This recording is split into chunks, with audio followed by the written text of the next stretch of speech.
Bom dia, todos estão bem? Vou convidá-lo, como o pastor sempre faz. Querem vir mais para frente? Faz bem para quem está aqui, está próximo. Eu pediria, se fosse possível, fechar lá atrás, que a claridade atrapalha muito aqui para a gente visualizar os irmãos. Quantos participaram do culto de quarta-feira? Presencial ou pela internet? Presencial? Online.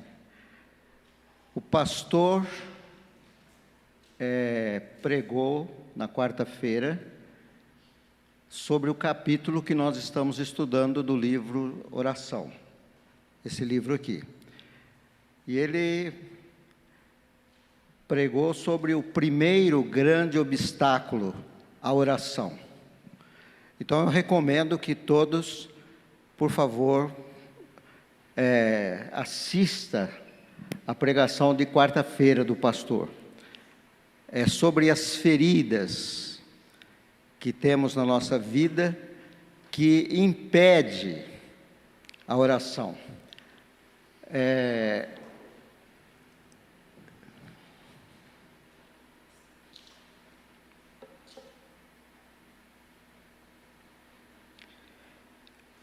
Então não vou tratar desse assunto, vou prosseguir, né? Mas tem muita coisa.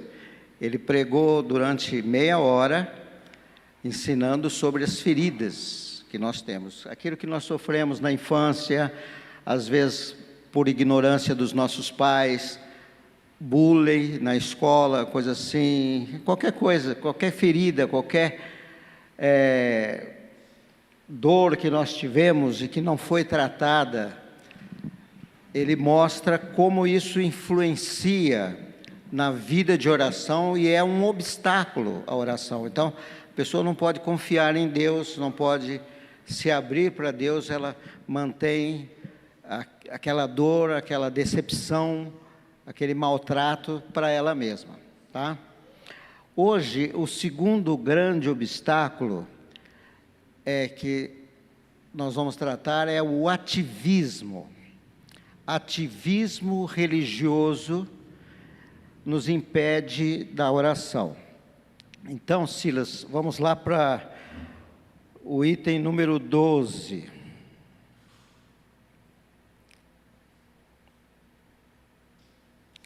Ativismo. Ele fala aqui que as nossas feridas são combustível para as nossas realizações ou a nossa maneira de viver. Queremos compensar o que perdemos e que não ganhamos, reconhecimento e significância. Então, ele faz uma ligação que as feridas nos motivam a trabalhar, a fazer alguma coisa para ser reconhecido, uma compensação. Todos nós, o pastor falou isso, eu vou repetir de uma outra forma. Todos nós temos necessidade de receber e de dar amor, de ser reconhecido, não é, como pessoa e reconhecer outros também. Então, mas quando acontece na nossa vida das coisas não serem tratadas, às vezes inconscientemente elas aparecem de uma outra forma. Às vezes nós não sabemos porque nós agimos e reagimos de certas maneiras. Não sei se você já pensou, mas a nossa vida ela é composta de ação e reação. Ação é quando eu planejo ou eu pratico uma ação.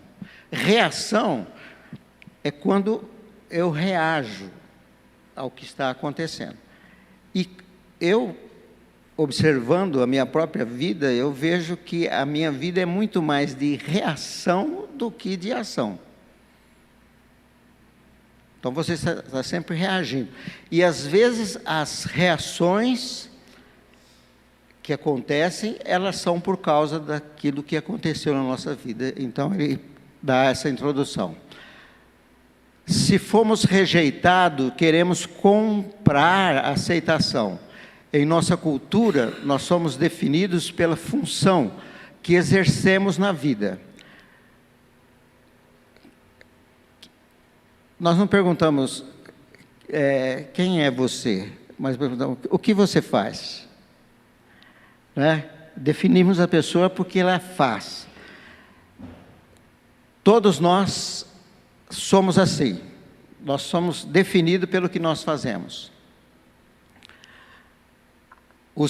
E aí ele põe aqui entre parênteses aqui, que os líderes religiosos sabem disso e manipulam seus fiéis, oferecendo cargos de destaque em suas instituições. Então isso é grave, né?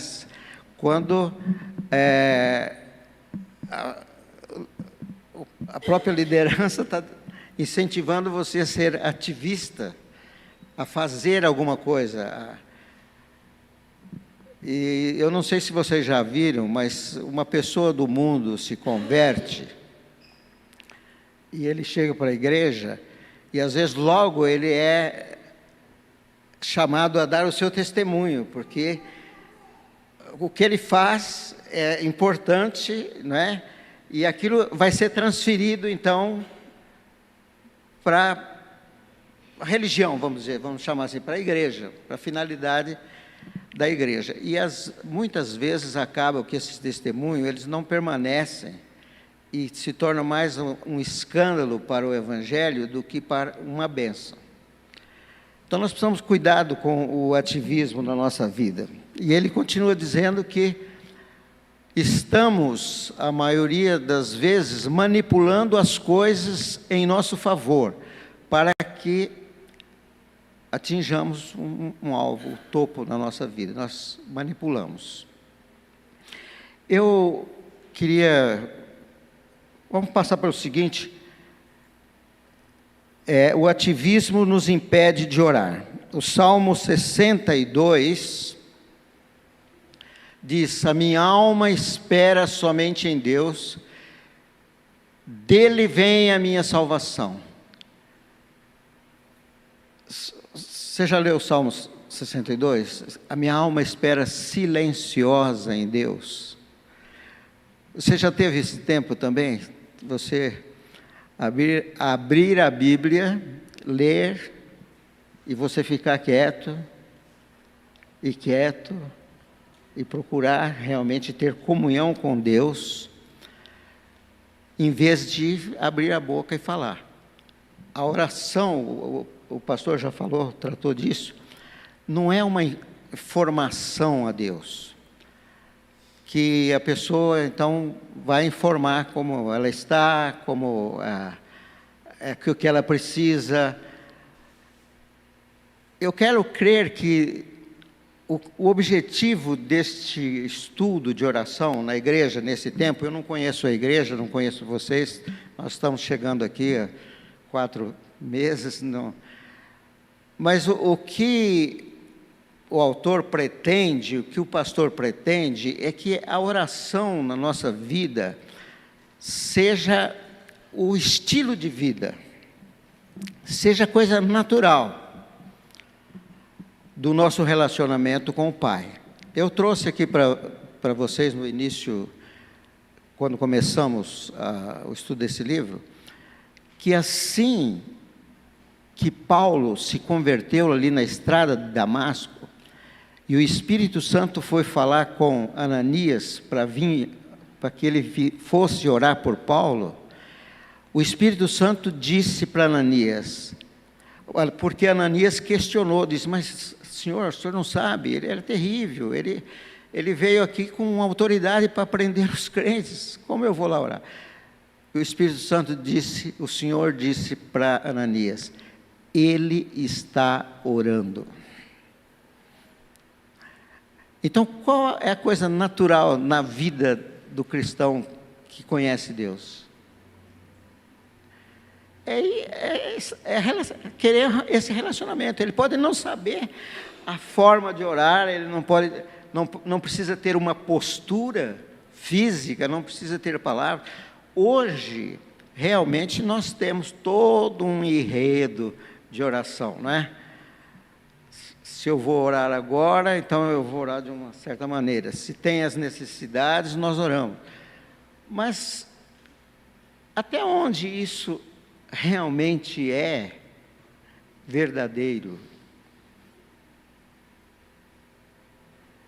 Por exemplo, nesses dias nós estamos cansados de ouvir que devemos orar pelo Brasil. Mas se você não para, você não ouve o Espírito de Deus, se você não pega a palavra, se você não tem base de um relacionamento, o que é que você vai pedir? Nós vamos pedir, todo mundo pede, não é? Assim, muito superficialmente. Mas a intenção, então, é nós irmos para um lugar de oração, sem ativismo, aonde nós vamos dizer à nossa alma: espera em Deus. Como eu me lanço freneticamente para obter autoimportância, não tendo tempo para parar e ouvir Deus, porque eu estou ouvindo o canto sedutor do mundo. O ativismo é a armadilha, é idolatria para priorizarmos outro Deus. Então, eu amo aquilo que eu faço. Eu dedico a minha vida. Ativismo aqui também não quer dizer só o que nós fazemos, o que nós podemos manipular. Você pode ter um ativismo mental. Você pensa tanto que você está sempre na frente.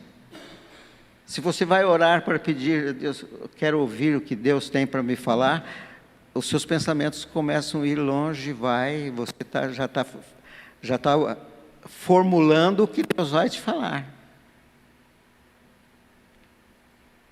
Entende isso? É um ativismo mental.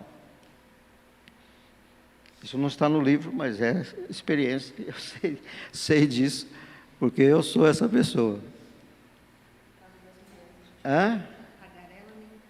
Tagarela mental, exatamente. Você não está falando, não está sendo audível, mas você está falando o tempo todo, né? Aliás, nós falamos mais mentalmente do que falamos verbalmente. E esse ativismo é prejudicial, é um impedimento à oração. Estou vendo muitas cabeças fazendo assim. Alguém quer falar? Quer compartilhar?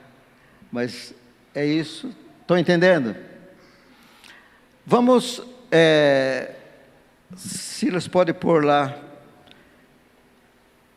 Eu dei alguns textos para o Silas pôr para mim, que não estão no livro.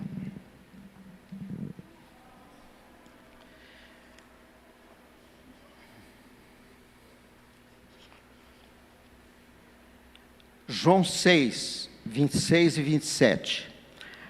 Jesus enfrentou os fariseus porque eles tinham um tipo de vida, um modo de vida que aparentava aos homens, mas eles eram chamados de hipócritas, porque aquilo que eles aparentavam não era a realidade.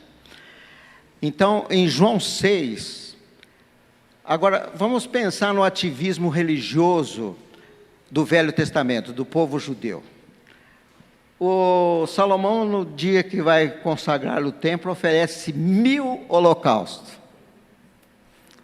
1000 carneiros.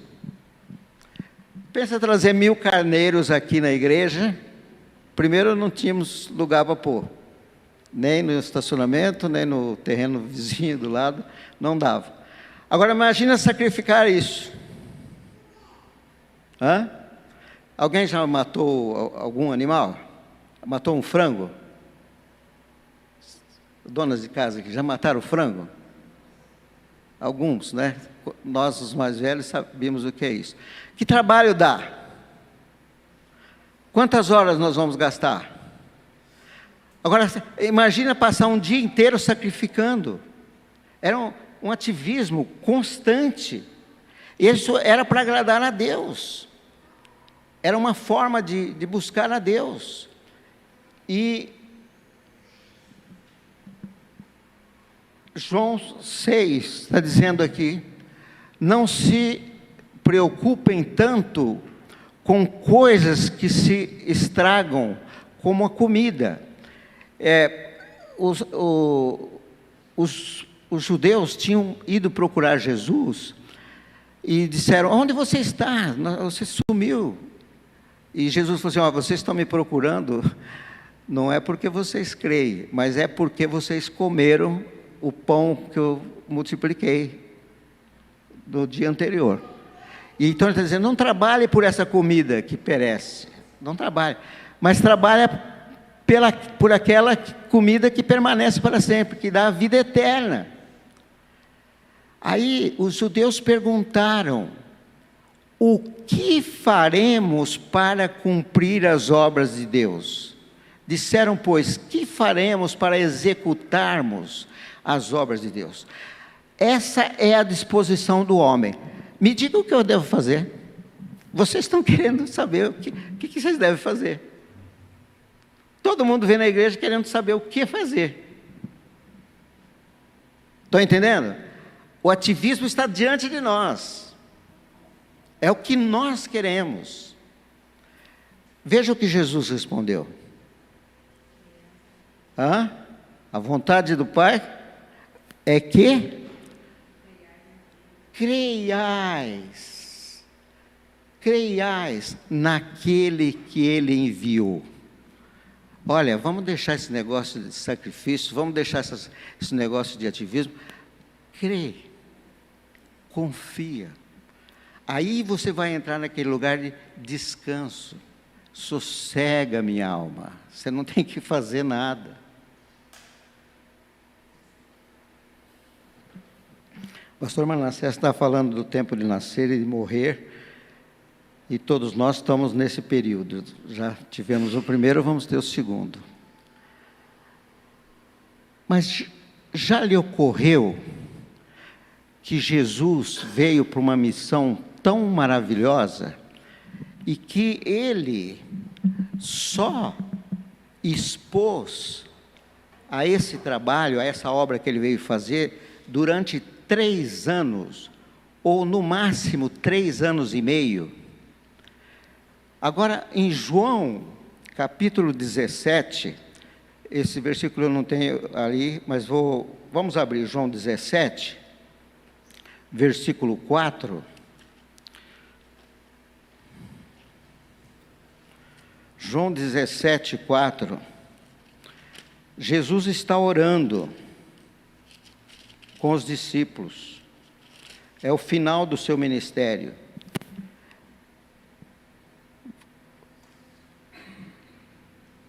Ele diz assim: eu glorifiquei-te na terra, tendo consumado a obra que me destes para fazer. Como você pode pensar numa pessoa que viveu 33 anos e que dedicou 3 anos, ou no máximo 3 anos e meio para o seu ministério, e ele agora está olhando para os céus: Pai, graças te dou, porque eu te glorifiquei aqui, consumando a obra que o Senhor me deu. Acabou. Como é que acabou? Quanta gente precisa ser curada? Quanta gente precisa ouvir o Evangelho? Samaritanos, romanos, gregos, toda aquela gente. Ele nunca saiu da Palestina, Jesus nunca foi. Ele foi para o Egito quando era pequeno, que os seus pais levaram para o Egito, depois voltaram. Mas ele não foi pregar o evangelho lá. Como que nós, com essa mente ativista, com esse conceito de atividade, que só está bom se nós estamos fazendo alguma coisa, nós podemos olhar para Jesus com esse curto período de tempo de vida e de ministério, e ele está dizendo que acabou.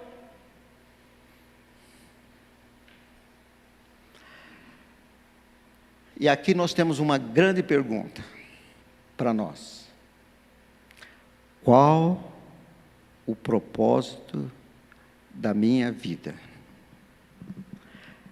Entre a tempo de nascer e tempo de morrer, será que eu descobri o propósito de Deus na minha vida e eu estou no processo e vai terminar? Vou pegar um exemplo humano agora, porque nós pegamos o exemplo de Jesus, o exemplo de Paulo. Paulo morreu provavelmente com 68 anos. Eu já tenho 76. Quer dizer, ele viveu menos que eu. As condições eram terríveis na época que ele viveu. De ter que viajar de navio, ter que viajar a pé, ter que viajar em animais. E ele percorreu mais do que qualquer missionário hoje, se nós formos comparar em termos. Ele foi até os longínquos de Roma, do Império Romano. E ele disse lá: combati o bom combate, o que ele fala? Terminei a carreira, guardei a fé. Acabou. Acabou. Ele fez. Não é uma expressão para nós dizermos no fim da vida, quando nós estamos sabendo que não vai dar mais, e dizer: oh, terminei a carreira, lutei o bom combate, terminei a carreira, guardei a fé. Mas é ter consciência de ter acabado. Acabou, acabou. Eu já disse, talvez aqui de uma outra maneira, mas nós temos um potencial e nós temos um propósito. Então, o seu potencial é diferente do dele. O dele é diferente do dela. O propósito também. O propósito é o seu, outro propósito é o seu. Quando você dispõe para Deus o seu potencial e cumpre o seu propósito, acabou.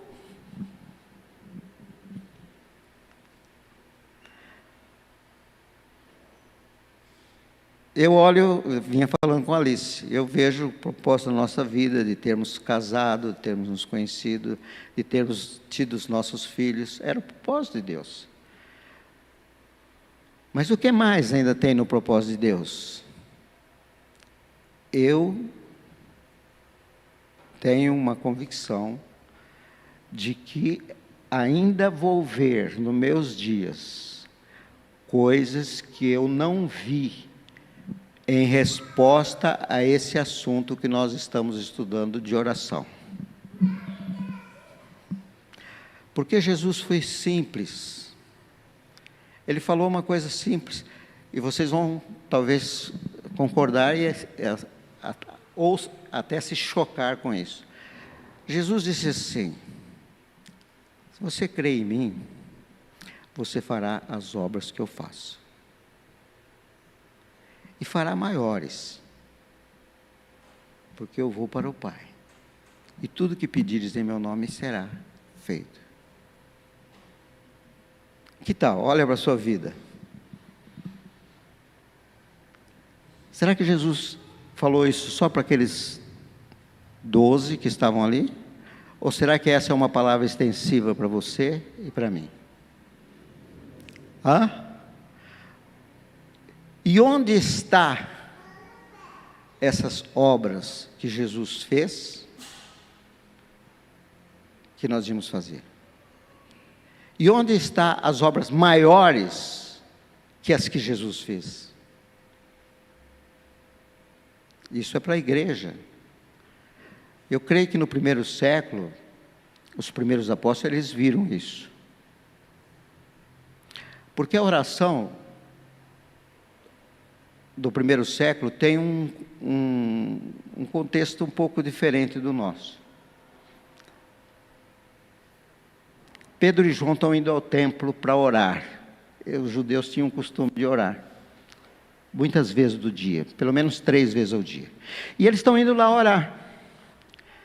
E na porta do templo tem um homem lá aleijado, de nascença. Está lá todos os dias pedindo esmola. E Pedro e João estão passando, ele pede: vocês dois aí, dá uma esmola. Diz que Pedro e João olharam para ele, fitaram nele. Eles não tinham recurso nenhum. Porque às vezes os recursos atrapalham, né? Se eles tivessem recurso, quem sabe eles tivessem tirado de... Toma lá. Aí, nós não temos prata e ouro. Nós não temos nada para te dar. Mas o que nós temos, nós te damos.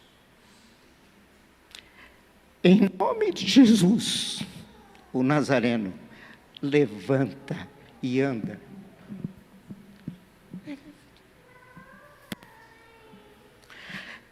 Conceito de oração. Precisamos orar muito, precisamos batalhar muito para curar um enfermo. Quanto tempo? Se não oramos, ele não cura, você não teve fé? Nada disso.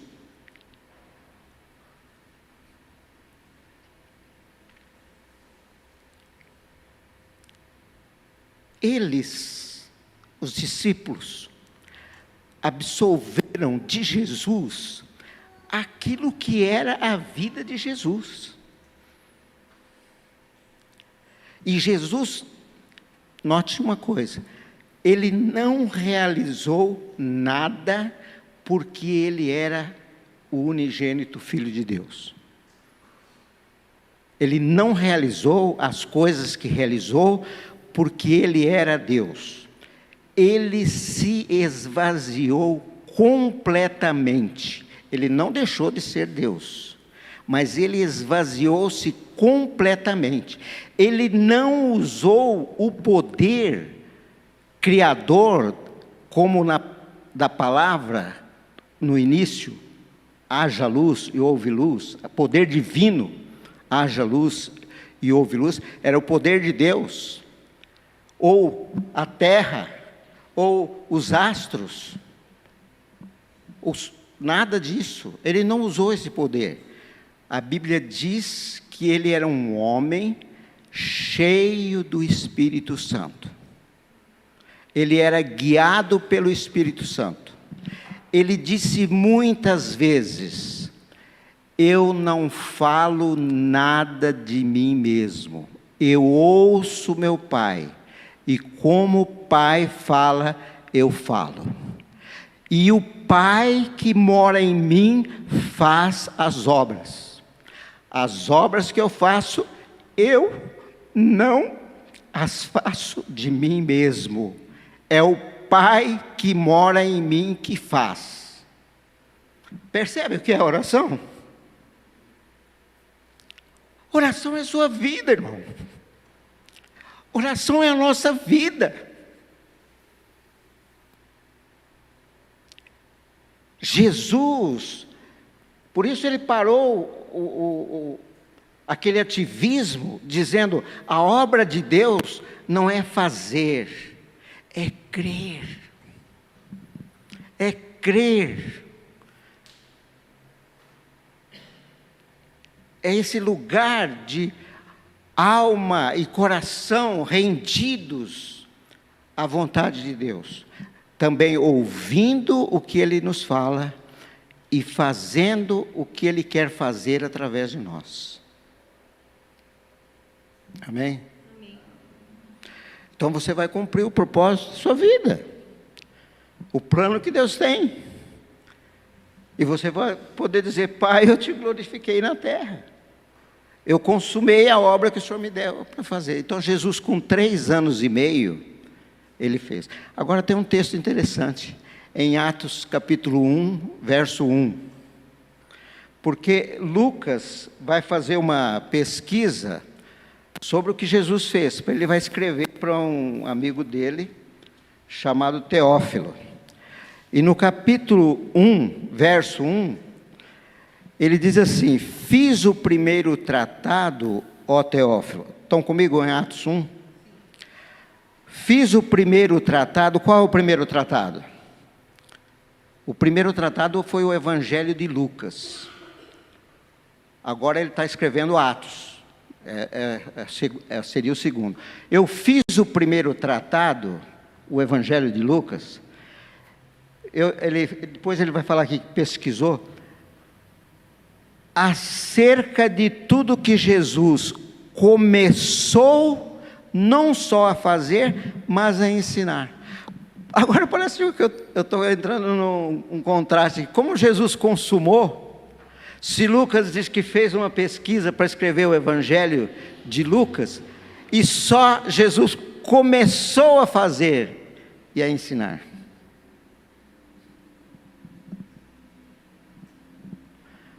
Bem, a obra que Deus tinha dado para ele era começar a fazer e ensinar. Ele concluiu, ele ensinou, começou, fez, demonstrou como fazer. Ele foi perfeito. Ele fez, ele deu autoridade para os discípulos fazer, né? Os discípulos fizeram e ele enviou. Eu vinha compartilhando com a Alice que às vezes é difícil para nós crermos nas palavras de Jesus, mas Jesus falou assim com os discípulos: vocês não são do mundo, como eu do mundo não sou. Você é do mundo? Você tem problema com o mundo? Você não é mais do mundo, Jesus falou, como eu não sou. Jesus falou para os discípulos: eu vou, mas eu volto. Eu vou e vou enviar o Consolador. Eu e o Pai viremos e faremos morada em vós. Isso que ele começou a fazer e a ensinar. Quando ele terminou, terminou. Eu comecei a ensinar aqui um capítulo, e daqui a pouco eu vou terminar. Acabou. Estão entendendo? Agora, nós somos chamados a continuar o que Jesus começou a fazer e a ensinar. Quantos conhecem o artista Miguel Ângelo? Pelo menos de nome. Miguel Ângelo. Então vamos supor que Miguel Ângelo estivesse aqui. Ele pegaria, não sei, os seus apetrechos e dizia assim: vou fazer um anjo desta pedra. Tem uma rocha aqui. E ele começa. Está fazendo.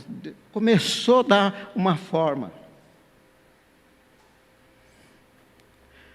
Aí ele diz: vem aqui. Eu comecei. Agora você termina. Você vai terminar. Quantos acham que daria para dar algumas marteladas naquela pedra? Hã? Você ia dizer? Impossível. Sinto muito, eu vou ficar a vida toda aqui e não vou fazer nada. Mas ele dissesse: vem aqui, pega esse instrumento com a sua mão, pega esse outro instrumento, eu vou pegar na sua mão. Olha, é assim, ó. Tão.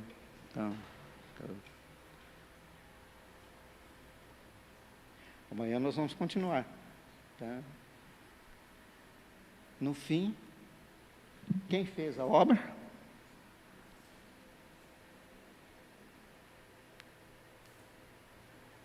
Michelangelo. Através de você. É o que Deus quer fazer hoje.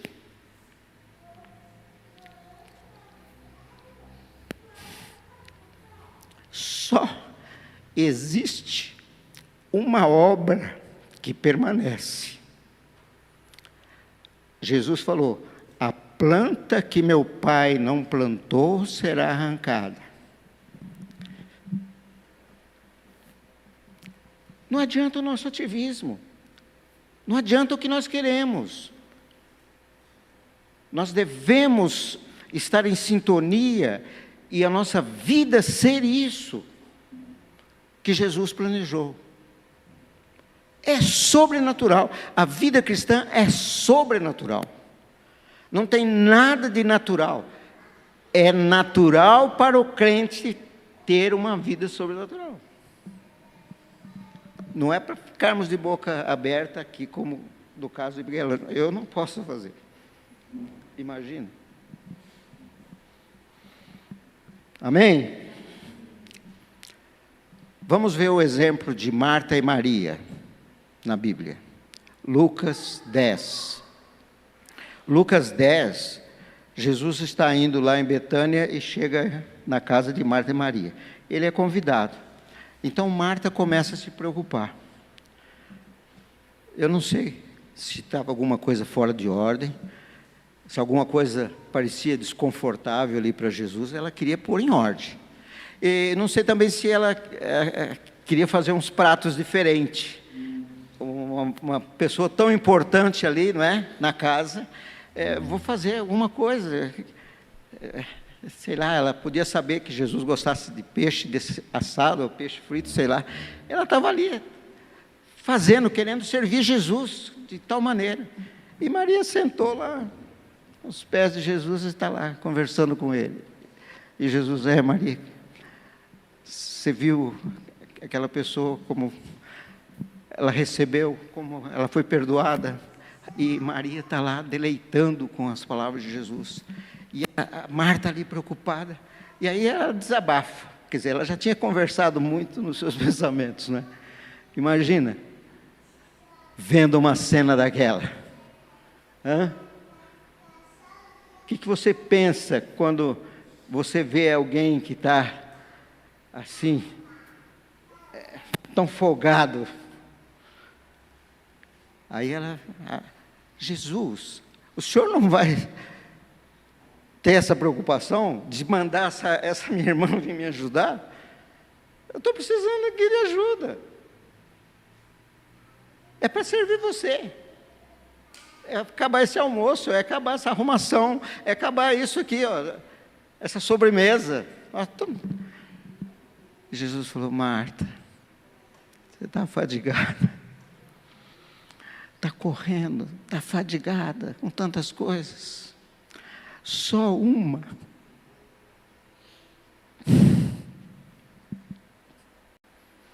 Só uma. Ela escolheu. Não vai ser tirada. Não é perda de tempo. Você não perde tempo pegando a sua Bíblia, entrando no seu quarto. Você não perde tempo parando.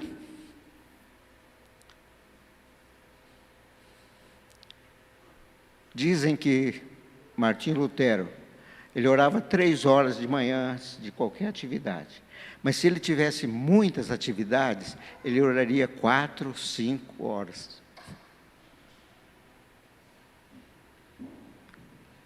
Entende? Quanto mais atividade, mais eu preciso. Se era normal, era 3 horas. Se tinha muita atividade naquele dia, orava 4 ou 5 ou mais horas. Separar essas coisas é muito difícil. Você é um espírito, você tem uma alma e você vive num corpo. Nós costumamos inverter essa posição. Primeiro o corpo. Então todos nós hoje levantamos, vamos cuidar do nosso corpo. Vamos ficar bonitinho, não é? Nós vamos para a igreja, vamos tomar um banho, vamos pentear o cabelo, vamos maquiar, vamos. Primeiro o corpo, vamos. A alma. Ai, a alma. Ontem foi um dia tão difícil, né? Ou essa noite. Qualquer coisa de relacionamento, qualquer lembrança, qualquer memória, qualquer coisa da nossa alma. E o espírito? Aí nós vamos procurar onde está, né? Onde está? Onde eu estou? Eu, Paulo, onde eu estou? Paulo é o nome que deram para essa figura, quando nasceu. Mas o Paulo, que é Paulo, é quem está dentro de mim. É esse o relacionamento, é esse lugar. Hoje nós ouvimos inúmeras orações dizendo: Deus nos acompanha nessa viagem, Jesus nos acompanha nesse dia de trabalho, Jesus nos acompanha nisso que nós vamos fazer. Ele não vai acompanhar coisa nenhuma, Ele está em você, é você que tem que deixar Ele viver e fazer através de você. É Ele quer fazer através de nós, não é ao nosso lado. Aliás, os crentes têm usado muito essas figurinhas pseudo-evangélicas, de Jesus está ao seu lado, o Espírito Santo está ao seu lado. Lembra essas figurinhas que tem na internet? Você já pega e você não tem tempo de orar pelo irmão, você vai mandar essa figurinha aqui, que já está, essa figurinha já diz tudo, né? Vai abençoar. É pior do que aquela caixinha de promessa, que você só tirava as coisas boas de lá. Aquilo lá pelo menos era um versículo que você tirava e ia meditar. Mas essas figurinhas, a maior parte delas, nem foi inventada por crentes. É tudo maravilha. Tudo. Então nós precisamos aprender com Maria e ir para esse lugar. Preciso saber das horas também, que hoje não tem um pastor que vai puxar o meu paletó.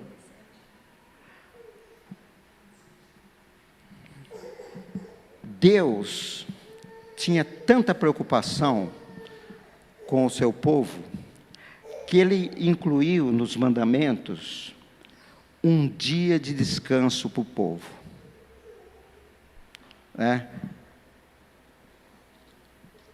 Silas, o versículo lá de Deuteronômio.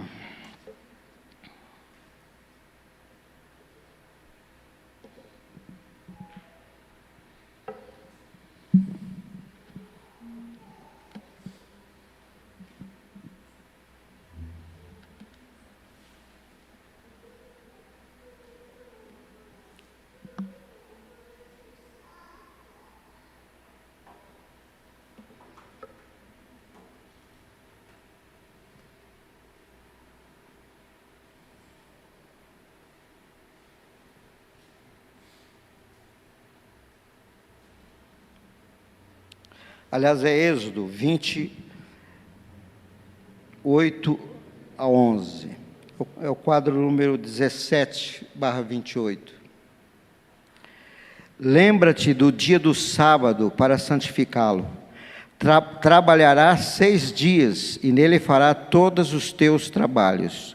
Mas o 7º dia é o sábado dedicado ao Senhor, teu Deus. Nesse dia não farás trabalho algum, nem tu, nem teus filhos ou filhas, nem teus servos e servas, nem os teus animais, nem o estrangeiro que mora em tua cidade, pois em 6 dias o Senhor fez os céus e a terra, e o mar, e tudo que neles existe. Mas no 7º dia descansou. Portanto, o Senhor abençoou o 7º dia e o santificou. Não quero entrar no mérito de guardarmos o sábado ou o domingo, mas o que é mais importante, pare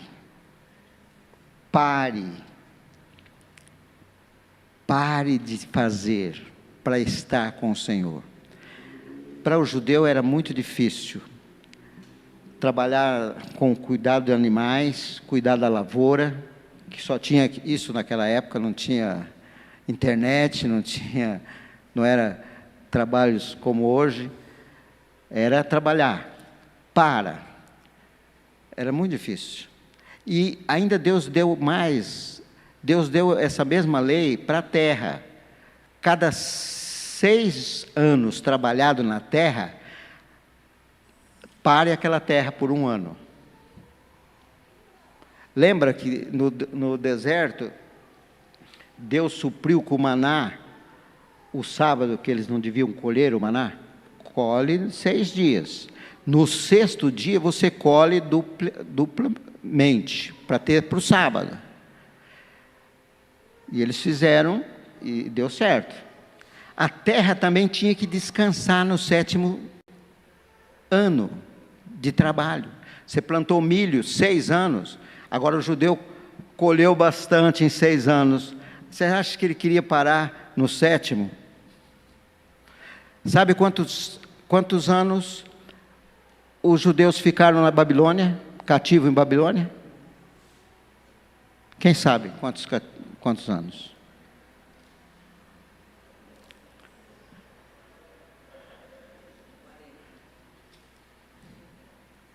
70 anos. E sabe por quê? Sabe por quê? Cada ano que os judeus não obedeceram o mandamento, era um ano correspondente que eles iam ficar lá. Então eles quebraram. Chegava o 7º ano, a terra tinha produzido os 6. O que ele ia fazer? Eu sou um bom investidor, eu quero lucros, eu quero trabalhar. Deus tinha prometido que o ano 6º ia ser suficiente para compensar o ano 7º, mas eles não creram. Eles tinham que trabalhar. Por cada ano que vocês desobedeceram, vocês vão ficar cativos. E ficaram 70 anos no cativeiro babilônico. Obrigado. 70 anos no cativeiro babilônico. Se você ler isso lá em Jeremias, quando Daniel está orando, e ele está lendo, veja bem, ele está orando e lendo o profeta Jeremias. E aí ele entendeu que os 70 anos já tinham se cumprido da desobediência, o castigo. Aí ele fala: Deus, restaura então o teu povo. E Deus restaura. Estão entendendo? Agora, sabe o que diz a Bíblia? Tem um dia ainda de descanso para o crente. Hebreus capítulo 3 fala que o povo não teve descanso. Deus prometeu que tiraria da terra, da escravidão do Egito, e daria uma terra que manava leite e mel, uma terra de descanso. E o povo saiu, ficou 40 anos no deserto, depois batalhou não sei quantos anos, e depois foram para a terra. E a palavra em Hebreus 3 e 4 fala: Josué não conseguiu dar descanso para aquele povo. Eles não entraram no descanso. resta um descanso para o povo de Deus. Vamos ver esse texto, Hebreus, capítulo 4.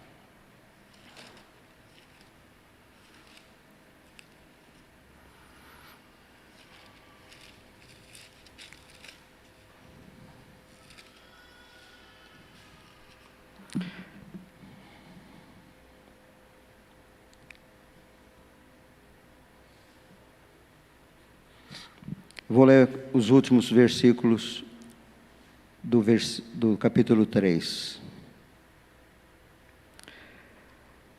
Versículo 15. Enquanto se diz, se hoje ouvirdes a sua voz, não endureçais os vossos corações, como na provocação. Porque havendo alguns ouvido, o provocaram, mas não todos os que saíram do Egito, por meio de Moisés. Mas com quem se indignou por 40 anos, não foi, porventura, com os que pecaram, cujos corpos caíram no deserto? E a quem jurou que não entrariam no seu repouso, senão com aqueles que foram desobedientes?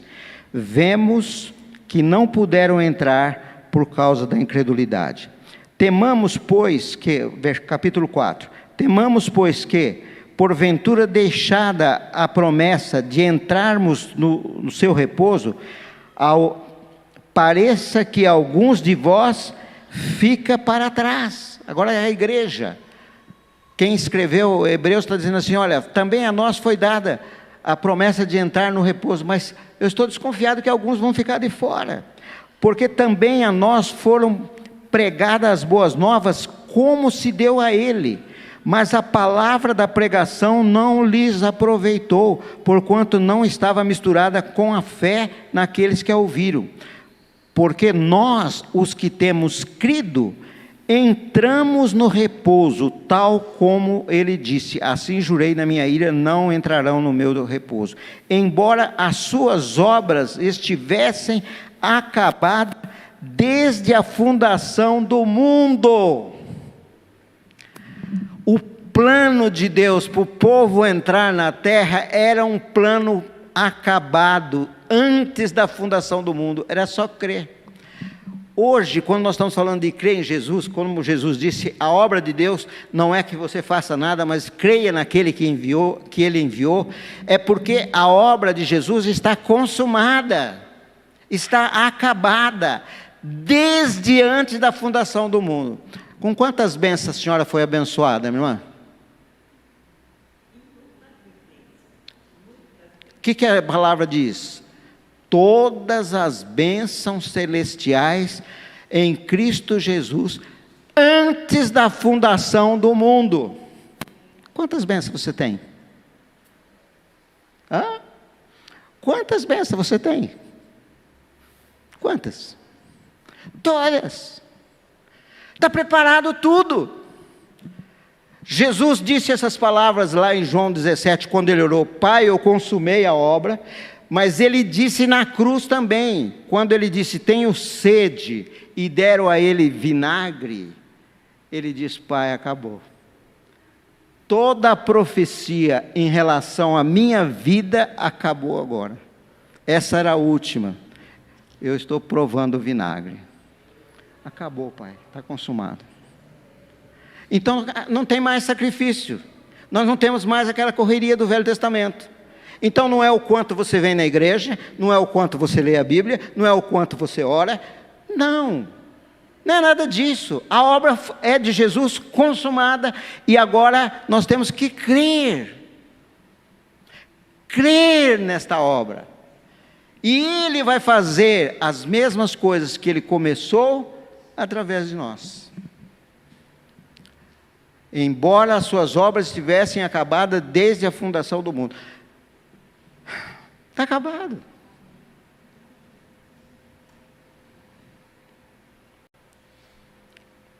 O pastor sempre fala de futebol, né?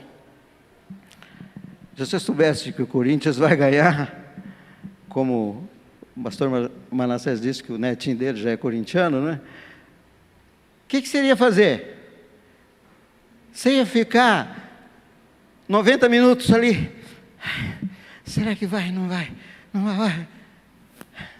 Não, Não, já ganhou.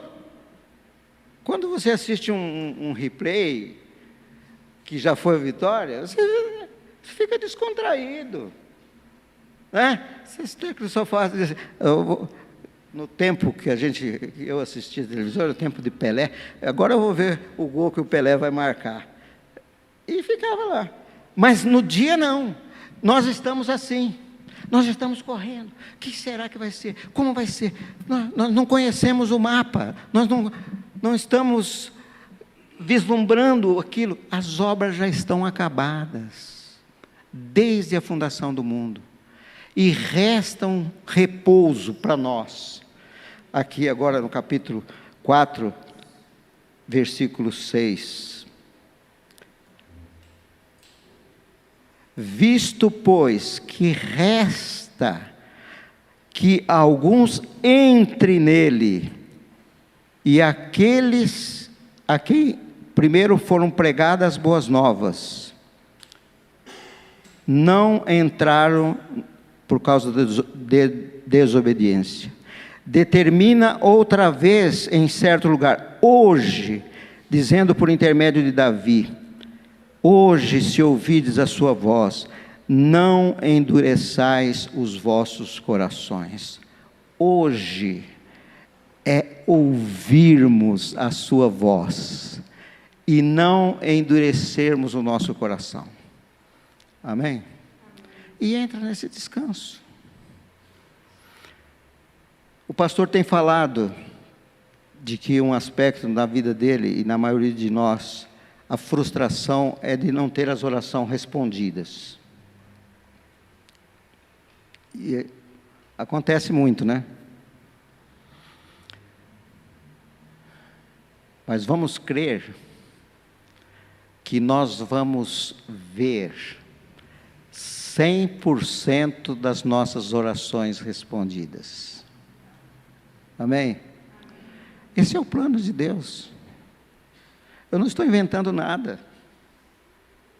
Aquilo que aconteceu na vida de Jesus, aconteceu na vida dos discípulos, Deus quer que aconteça na vida da Memorial de Jundiaí. Na sua vida, na sua casa, na sua família. Amém? As bênçãos de Deus vindo para nós. Não porque nós estamos empenhados, não porque nós somos ativistas, mas devemos acabar com o ativismo na nossa vida e entrar no lugar de descanso. Isaías trouxe a palavra sobre o sábado e ele disse assim: se vocês deixassem de profanar o meu sábado e vocês chamassem esse dia de deleitoso, então o Senhor faria com que vocês cavalgassem sobre as nuvens. Eu não entro na questão do mérito do dia, mas eu entro na questão espiritual, de você descansar no seu coração. A sua vida não te pertence, é Jesus, Ele pagou o preço, Ele comprou você, Ele comprou cada um de nós, com o seu sangue, amém? E Ele quer que nós o glorifiquemos. Pai, obrigado por essa manhã, que o Teu Espírito possa desvendar os nossos olhos, para nós vermos tudo aquilo que está na Tua Palavra, a nosso respeito. Nós te agradecemos em nome de Jesus, amém. Amém? Tenha um bom dia.